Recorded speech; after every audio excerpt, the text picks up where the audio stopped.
ना एक तो फोन चल रहा है ना कुछ, ऊपर से रात होने से पहले अगर हमें किसी ने ढूंढा नहीं तो। शीतल ऐसा मत सोचो, कोई ना कोई हमें जरूर ढूंढ लेगा। अरे संभालो प्लीज।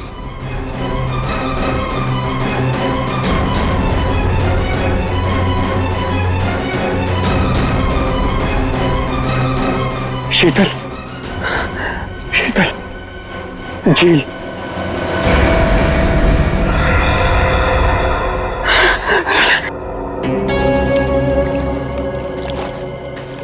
आजा।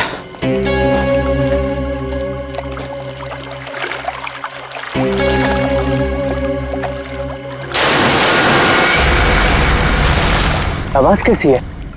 लगता है झील में कुछ गिरा है।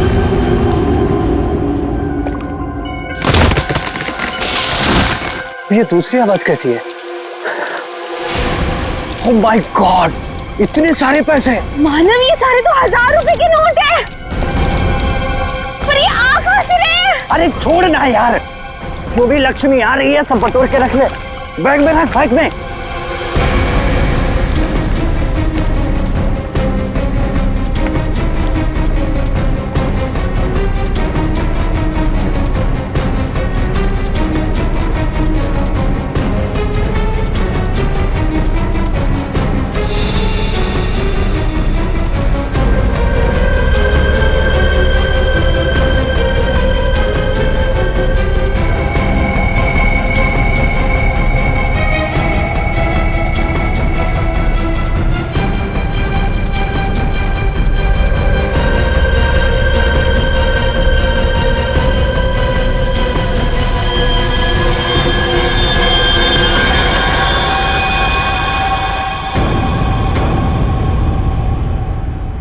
खून।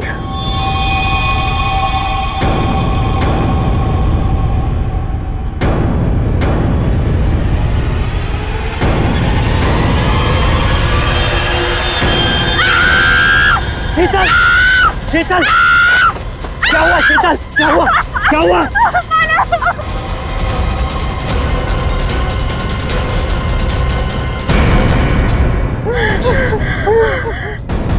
मानव, ये हमें गोली मार देगा। तुम दोनों मानव शीतल हो? तुम हमारा नाम कैसे जानते हो? मैं फॉरेस्ट ऑफिसर हूँ। तुम दोनों को ढूंढते हुए मैं यहाँ आया। किसी ने तुम दोनों के इस जंगल में गुम हो जाने की रिपोर्ट लिखवाई थी। ये बंदूक? ये ट्रैंक्विलाइजर गन है। रास्ते में अगर जंगली जानवर मिल जाए तो उसको बेहोश करने के लिए इसका इस्तेमाल करते हैं। अभी तुम्हारी चीखने की आवाज सुनी थी मैंने। क्या हुआ? क्या हुआ?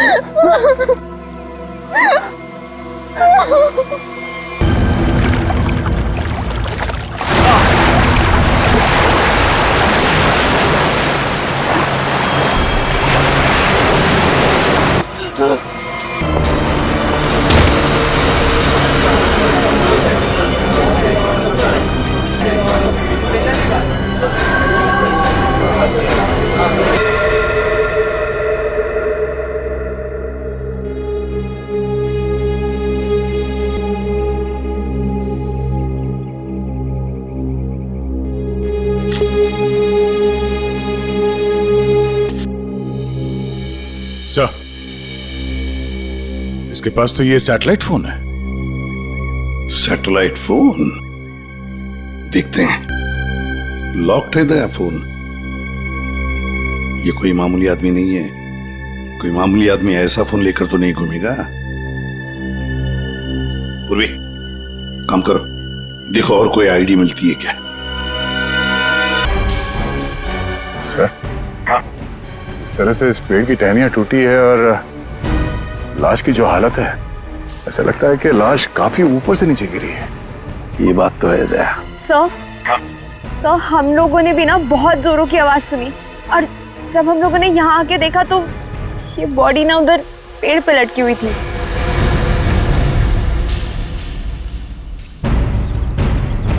वो क्या है? बैग जैसे लग रहा है दया। कहीं उसी आदमी के तो बैग नहीं। निखिल, वो देखो, ऊपर चढ़ के देखो क्या है। नीचे उतारो, नीचे उतारो उसे।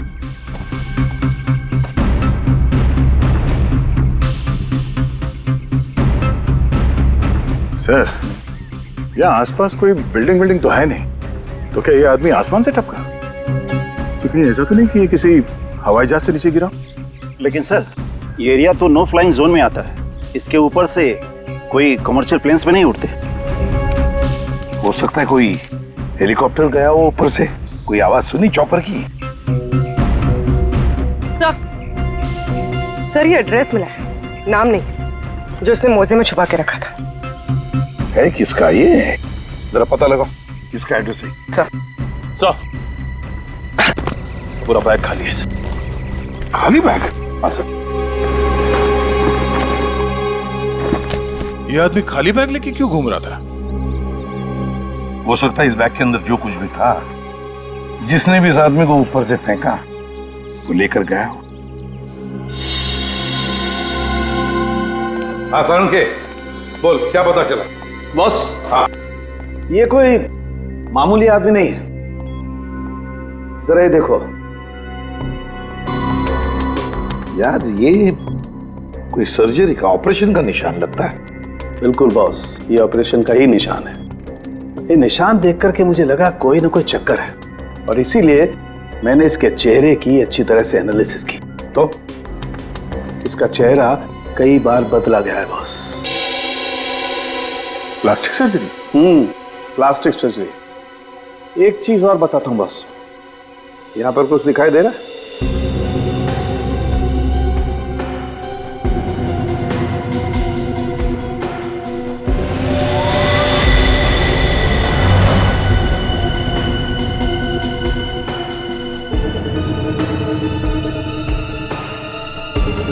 सर, ये क्या है?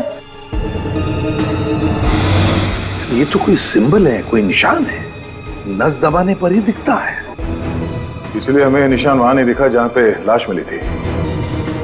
बॉस, ये खास तरीके का ट्रांसमीटर है जो इसकी चमड़ी के अंदर छिपा करके लगाया गया है।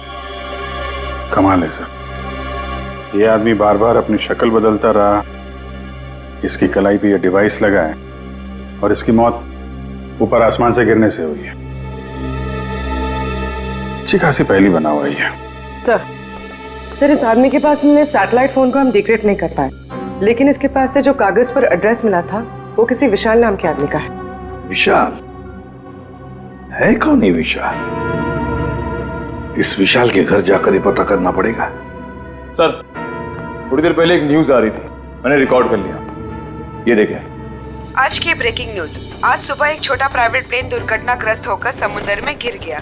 उस इलाके के कुछ लोगों ने एक आदमी को पैराशूट से नीचे गिरते हुए देखा।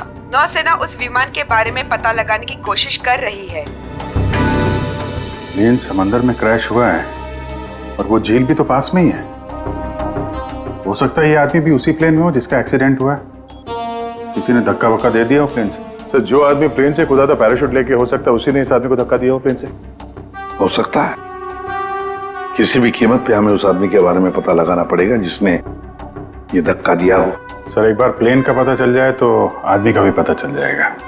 जितने भी प्राइवेट एयरफील्ड्स है ना, वहां जाके पता लगाओ कि ऐसा कौन सा प्लेन कब उड़ा था और उसमें कौन कौन लोग सवार थे।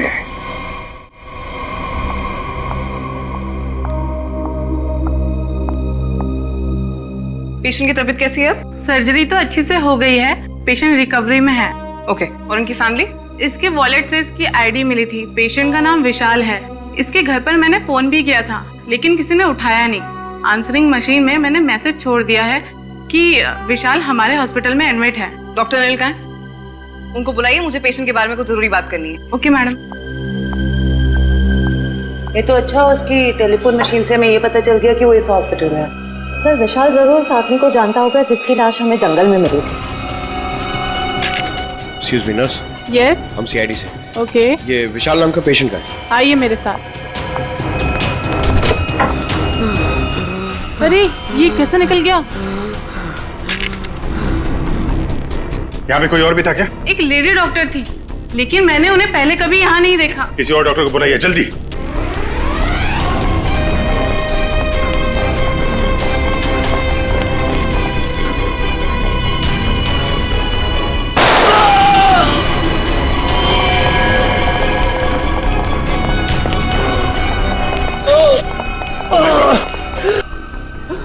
मैंने उसे पकड़ा तो गोली मार के उधर भाग गई। साहब, वो लड़की बाइक पे भागी साहब। बाइक पे भागी? हाँ जी। उसकी डिटेल्स भेजो कंट्रोल रूम में। बाकी जाएगी कहाँ? आयशा, आयशा, आयशा, विशाल को छोड़ो। हमारी प्रायोरिटी क्या है? वो ब्रीफकेस है ना? यदि नताशा के पास वो ब्रीफकेस नहीं है तो केडी के पास होगा। इसीलिए मैं कहता हूं सीआईडी को केडी की लाश जहां मिली थी वहीं पर कहीं ब्रीफकेस गिर गया होगा। जाओ जाओ, ढूंढो उसे, ढूंढो उसे, ढूंढो। Okay okay. मैंने तुम लोगों को एक छोटा सा काम दिया था, सिर्फ छोटा सा काम, वो भी नहीं कर पाए हैं? विशाल को निपटाने का काम। गोली मारने के बाद उसको हमने समुद्र में फेंक दिया था बॉस। हाँ, हमने सोचा वो मर गया होगा।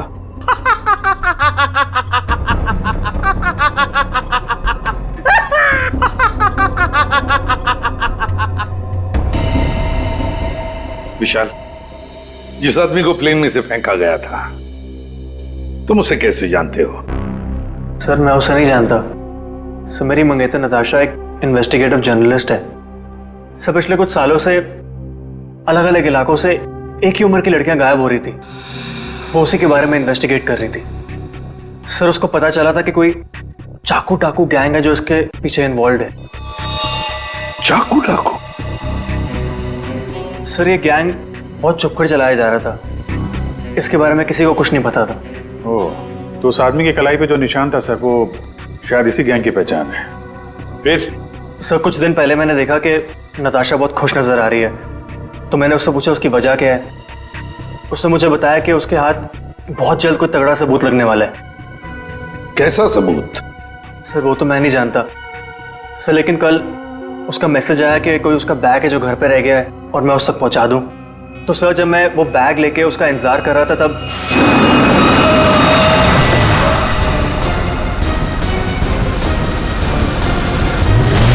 सर वहां से वो लोग मुझे किसी अनजान जगह पे ले गए जहां पे उन बदमाशों ने नताशा को कैद कर रखा था। कौन थे वो लोग? सर मैं नहीं जानता सर। सर मेरी आंखों पे तो पट्टी बंधी हुई थी। मैं सिर्फ नताशा की आवाज सुन सकता था। वो सर अपनी जान की भीख मांग रही थी उनसे। तो उन्होंने तुमसे बैग छीन लिया, उसके बाद क्या हुआ? सर वो जो कुछ भी ढूंढ रहे थे वो उनको उस बैग में नहीं मिला। तुम उनसे बचकर कैसे निकले? सर उन लोगों ने मुझ पर गोली चलाई और मुझे समुद्र में फेंक दिया। सर मैं किसी तरह बच गया और तैर कर किनारे तक पहुंच गया, लेकिन वहां भी उन लोगों ने मुझे मारने की कोशिश की। अभिजीत, दया, वो आदमी जो प्लेन में से फेंका गया था वो इन्हीं के गैंग का था। उसके कलाई पर वो निशान भी तो था। हो सकता है कि वो आदमी शायद नताशा को इनके गैंग के बारे में सीक्रेट्स बताने वाला था, वही सबूत जिसके बारे में नताशा जिक्र कर रही थी विशाल के पास। और शायद इसीलिए उसे प्लेन में से फेंक दिया इन लोगों ने और फिर नताशा की जान के पीछे पड़े। क्या हुआ विशाल? विशाल, तुमने फोन पर बताया कि मेरी नताशा को कुछ हो गया? हाँ आंटी, बदमाशों ने नताशा को किडनैप कर लिया। क्या? हाँ, पता नहीं वो भी जिंदा भी हो गया। मैं तुमको मना करती रही ना, फिर भी तुमने मेरी बच्ची को फंसा दिया इन सब में। प्लीज प्लीज सर, मेरी बच्ची को बचा लीजिए सर। मेरे पति भी एक पुलिस ऑफिसर थे और सर उन्होंने जिंदगी अपने देश के लिए कुर्बान कर दी। मैं अपना पति खो चुकी हूँ। इस चाकू डाकू गैंग तक पहुंचने के लिए हमें पहले वहां पहुंचना होगा जहां पर विशाल और नताशा को बंदी बना के रखा था।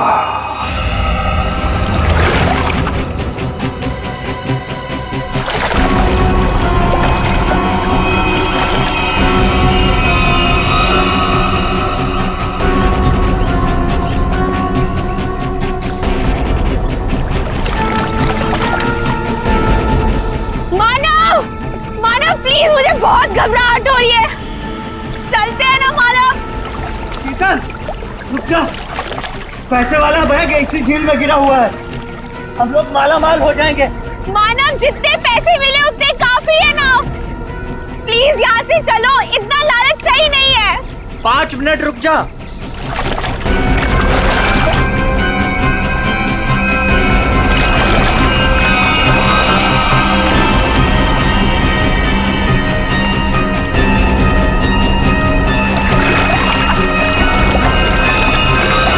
मिल गया।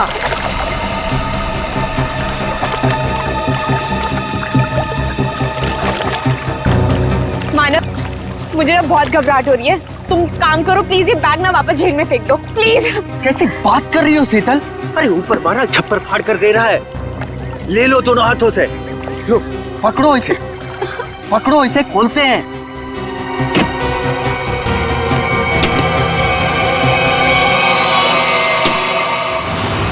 थैंक यू जो तुमने मेरे लिए बैग ढूंढ लिया।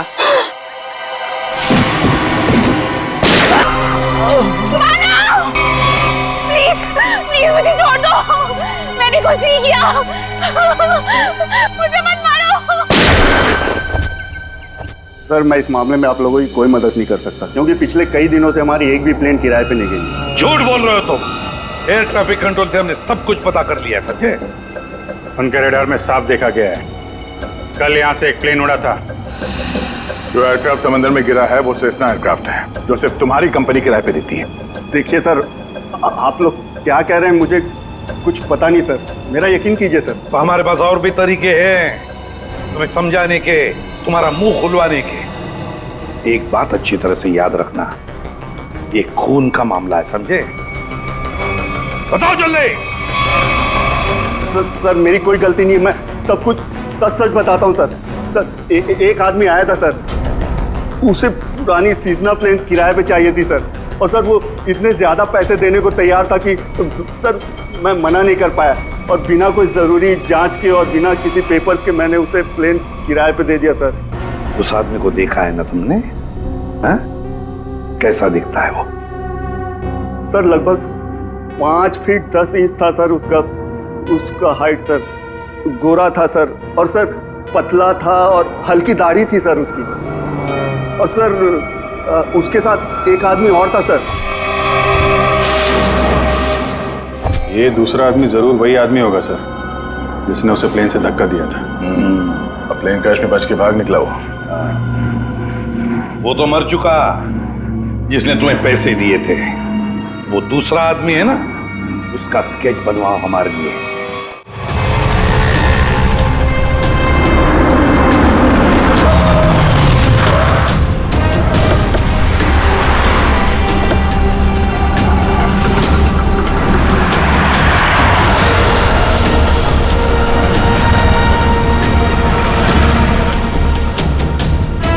सर बस यहीं खड़ा था बस मैं।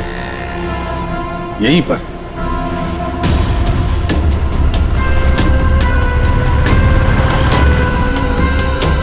देखो ईशा, अपने दिमाग पर जोर डालो और याद करने की कोशिश करो, क्या हुआ था तुम्हारे साथ। ये वही एक तरीका है नताशा तक पहुंचने का। सर मेरे आंखों में पट्टी बंधी हुई थी, मुझे बिल्कुल आइडिया नहीं कि वो लोग मुझे कहाँ ले गए थे।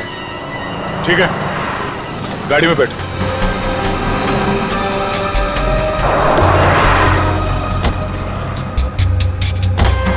देखो ईशा, तुम्हारे आंखों पर पट्टी बंधी थी, है ना? जी। तो आप ऐसे सोचो कि पट्टी है तुम्हारी आंखों पर, इसलिए आंखें बंद करो और याद करने की कोशिश करो। हर एक बात, छोटी बड़ी, जो कुछ भी, कोई आवाज, कोई खुशबू, कुछ भी।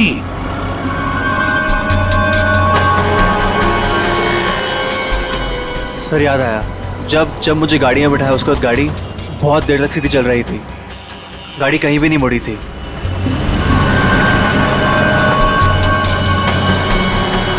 सर तकरीबन 10 मिनट के बाद गाड़ी राइट में मुड़ी थी। राइट लिया था? सर यहाँ से थोड़ी दूर जाने के बाद एक राइट टर्न तो है, ले लेते हैं। और क्या याद आता है? मुझे ट्रेन की आवाज़ भी सुनाई दी थी। ट्रेन की आवाज। सर यहाँ से थोड़ी दूर पे रेलवे लाइन तो है। अच्छा, ये कौन सी ट्रेन थी? लोकल ट्रेन या मेल गाड़ी की आवाज? सर शायद लोकल ट्रेन की थी। Local train? और याद करने की कोशिश करो। सर उसके बाद गाड़ी राइट मुड़ी थी और वहाँ पे एक चर्च भी थी सर, क्योंकि मुझे वहीं पे चर्च की घंटी की आवाज़ सुनाई दी थी। सर वो रहा चर्च।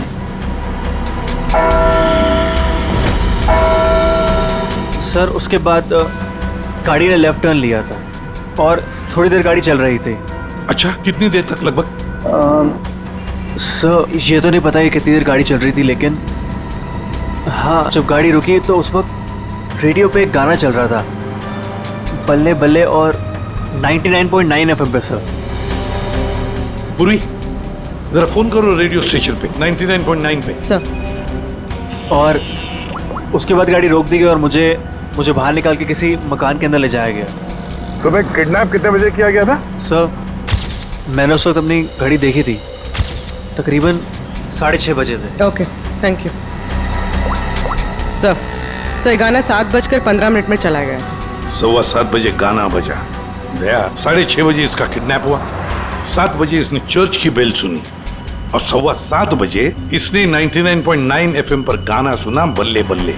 तो इसका मतलब है चर्च से लेकर 15 मिनट की दूरी पर वो घर होना चाहिए।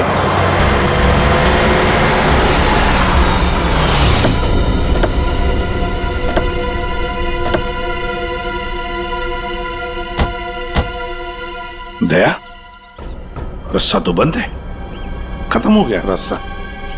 फिर भी चर्च से 15 मिनट की दूरी पर यही एक घर है। लगता है विशाल और नताशा को यहीं पे बंद करके रखा था।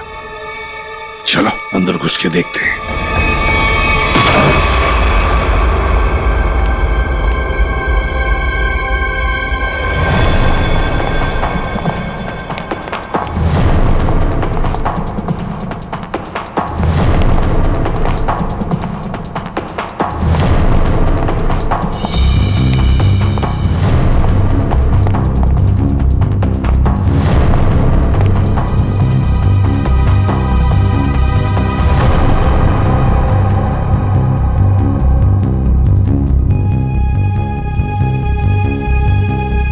बताओ क्या हुआ था यहाँ पर? मुझे यहाँ घसीट के लाया गया था, मेरी आंखों पे पट्टी थी। तो बता सकते हो कितने लोग थे? कुछ अंदाज?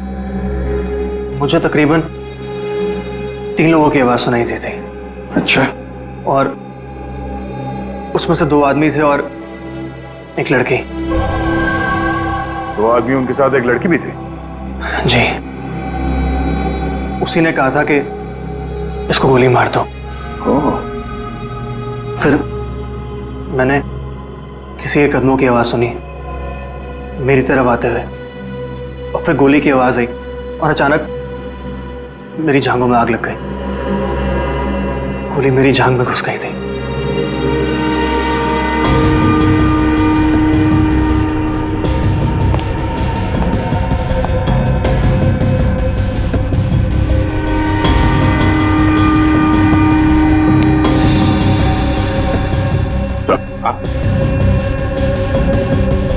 यहाँ पे खून लगा हुआ।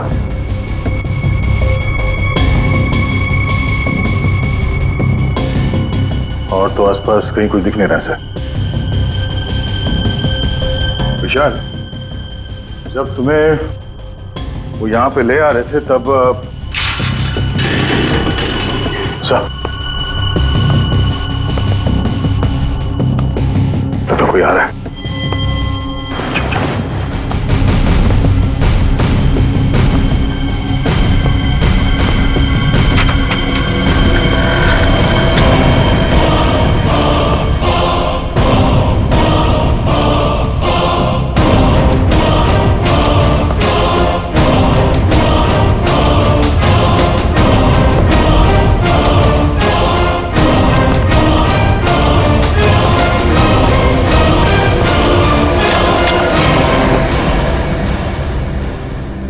मेरे पास गन नहीं है।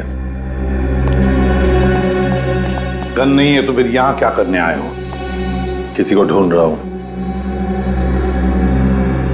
किसे ढूंढ रहा? एक लड़की को। वो लड़की तुम्हें यहीं मिलेगी, ये तुम्हें कैसे मालूम? पिछली बार वो मुझसे यही मिली थी। जरा तुम्हारी शक्ल तो देखें।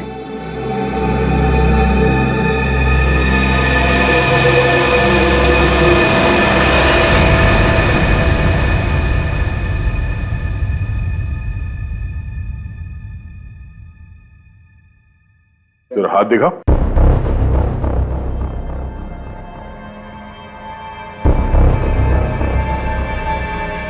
तुम जो सोच रहे हो मैं वो नहीं हूं। मैं चाकू डाकू गैंग का नहीं हूं।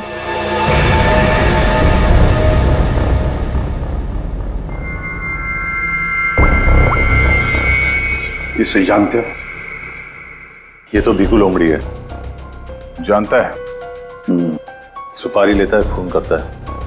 इस भिक्कू लोमड़ी ने एक आदमी को प्लेन में से फेंका था नीचे, और वो चाकू डाकू गैंग का आदमी था। वो उसे छोड़ेगा नहीं। मतलब जरूर मारा जाएगा। इस भिक्कू लोमड़ी को देश से भागने के सिवा और कोई चारा नहीं है। और अगर उसे नकली पासपोर्ट बनाना हो तो मुझे मालूम है वो कहां जाएगा।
तेरा पासपोर्ट रेडी है।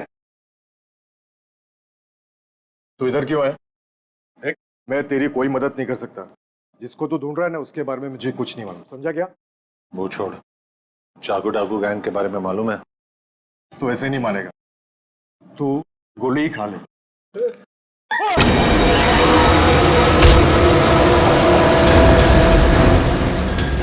चाकू डाकू वाले तुम लोग की वाट लगा डालेंगे। वाट तो हम लगा देंगे। लोग दिखते नहीं है, पकड़ में नहीं आते। तुम सबके सब मारे जाओगे, सबके सब। हमें मार देगा? हाँ? बता, चाकू डाकू कहां मिलेगा? आज शाम को एक मीटिंग है। सर, आप अपने ऑपरेशन को अंजाम दीजिए। मैं अपने मंजिल की ओर बढ़ता हूं। बहुत खुशी हुई तुमसे मिलकर। Wish you all the best, Rocky Hanson. Thank you sir.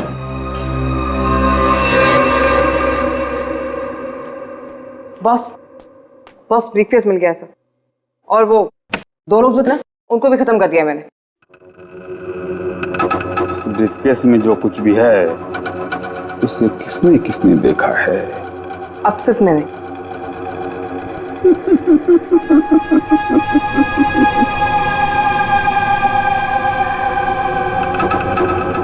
तुम बड़ी प्यारी हो आयशा, बड़ी अच्छी हो तुम।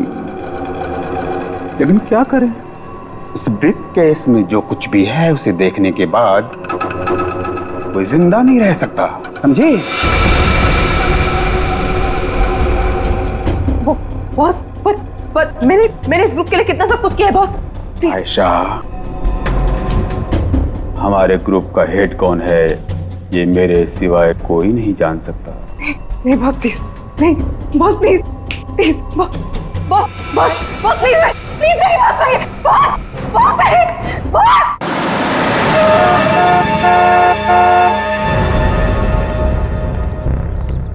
अपनी पहचान बताओ।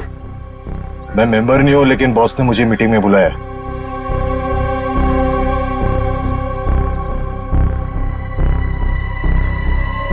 भेज दो। ठीक है बॉस।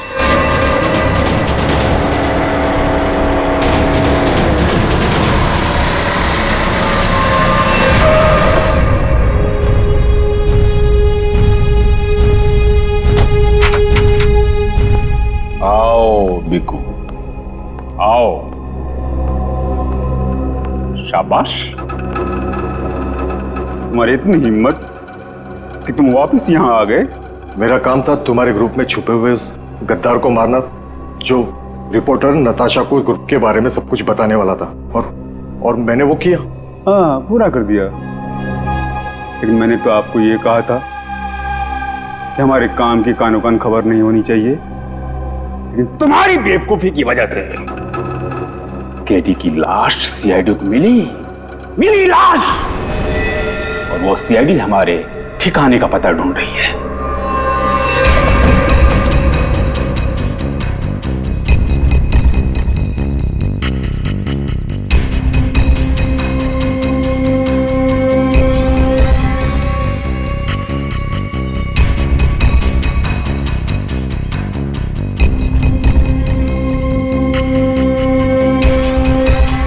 मैंने सारा काम चुपचाप ही तो किया था। सबसे पहले मैंने केडी का भरोसा जीता, उसे कहा कि यहां से भागने में मैं उसकी मदद करूंगा।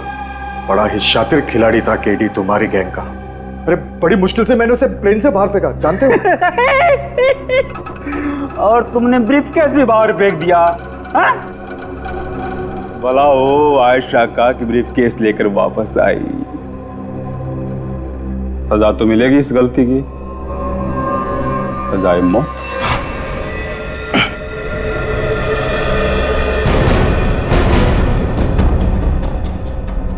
इसका मतलब आप मुझे भी मार डालोगे?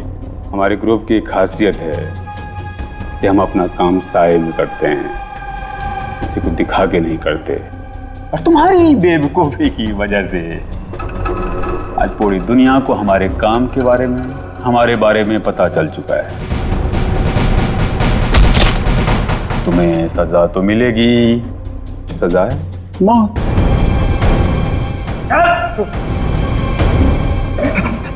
एक मिनट, मेरे पास कुछ है तुम्हारे लिए। मेरे लिए? बताओ बताओ बताओ। सीआईडी यहीं पर ही है।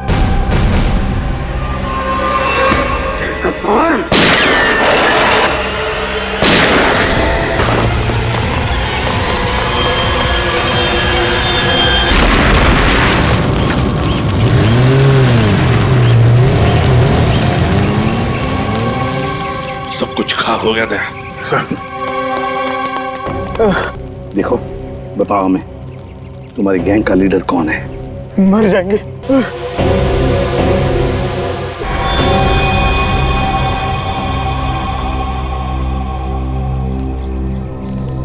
चल बैग।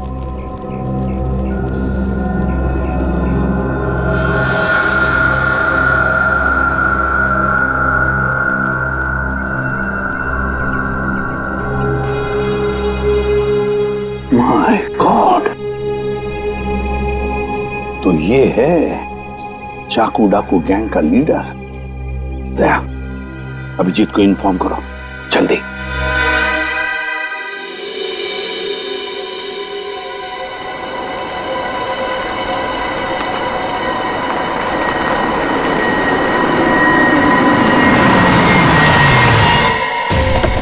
चल।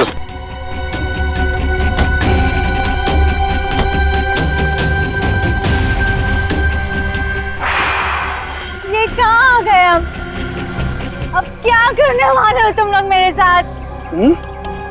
क्या करने वाला हूँ? कुछ नहीं करने वाला हूँ। तुम्हें बस उड़ना है तुम्हें इस देश से दूर, जहाँ तुम्हें कोई पहचान ना पाए, कोई ढूंढ ना पाए। ये प्लीज प्लीज ऐसा मत करो मेरे साथ, मुझे छोड़ दो।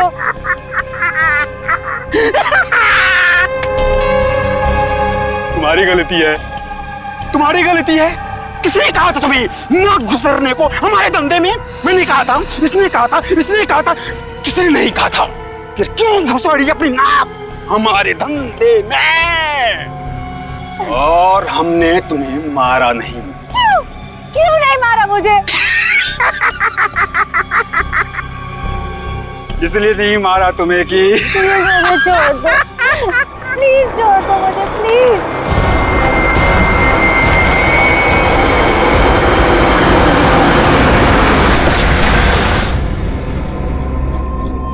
चलो चलो, हेलो बोलो, हेलो बोलो। हमारे ऑर्गेनाइजेशन के हेड से हेलो बोलो।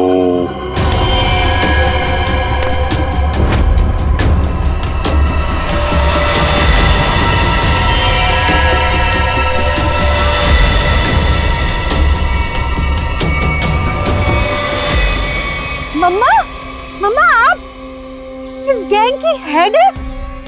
ये कैसे कर सकती है आप? मैंने मना किया था ना तुमको इन सब चीजों से दूर रहना, लेकिन तुम देशभक्त बाप की बेटी हो, इतनी आसानी से कैसे मान जाती? लेकिन अब तुम जो देख रही हो वही सच्चाई है, और इसे जितना जल्दी मान लोगी उतना अच्छा है। क्यों मम्मा, क्यों किया आपने ऐसा? अकेली कब तक तकलीफें झेलती, कैसे बड़ा करती तुझे? आज कम से कम शान से तुम सबको कह सकती हो कि मेरी माँ ने अकेले अपने दम पर करोड़ों का कारोबार खड़ा किया है। तो यही वो वजह थी जिसके लिए मैं अब तक जिंदा हूँ। तू मेरी बेटी है, तुझे कैसे कोई कुछ कर सकता था? अब तुम मेरे साथ एक दूसरी कंट्री में अपनी नई जिंदगी की शुरुआत करोगी। प्लीज छोड़ दो। सीआईडी ढूंढ दो सबको।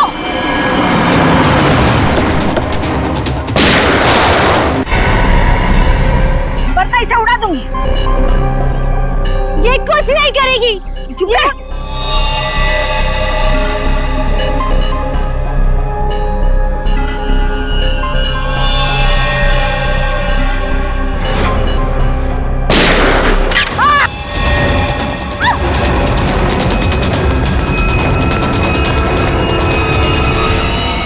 नाटक तो बहुत अच्छा करते हैं आप।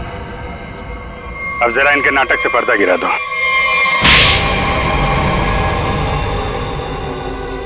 अपनी बेटी को किडनैप किया तुमने।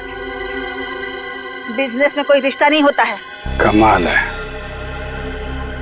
और जिन जिन लड़कियों को किडनैप किया उनका क्या किया तुमने?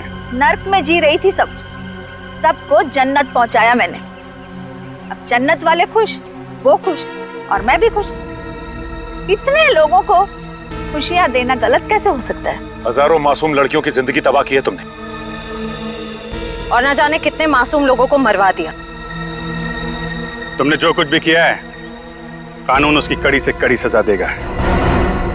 अब जेल की सलाखों के पीछे बैठ के खुश होती रहना जब तक फांसी का ऑर्डर नहीं आ जाता।